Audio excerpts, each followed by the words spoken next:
আর জলদি বল, টাইমটা বেশি লাগছে। নিরামিষ ভাতের সাথে আবার একটা মাছ।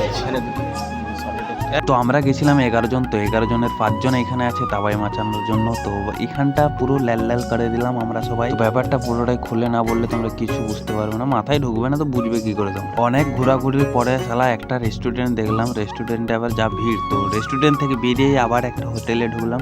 তো হোটেলটা এত ভিড় বলে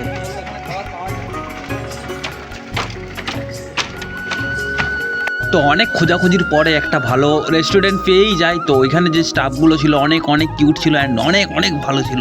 তো এই ছবিটা দেখে অবশ্যই চিনতে পারছো কে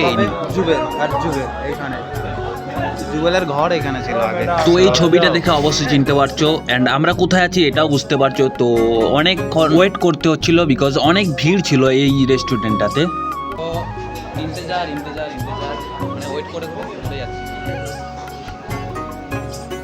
অবশেষে চলে এলো ম্যাম আমাদের টেবিলে পাতা দিতে। তো অনেক ভালো ছিল ম্যাম, অনেক ব্যবহারটাও খুব ভালো ছিল, আমাদের সাথে পরিবেশন করছিল, কিন্তু কেউ টিপ দিল না ম্যাডামটাকে। हेलो गाइस मैं कर वही ना हाय हाय दोस्तों हाय दोस्तों আমরা এসেছি এখন রেস্টুরেন্টে এসেছি আমরা আর জলদি বল, টাইমটা বেশি লাগছে। বেশি লাগার জন্য নিরামিষ ভাতের সাথে আবার একটা মাছ।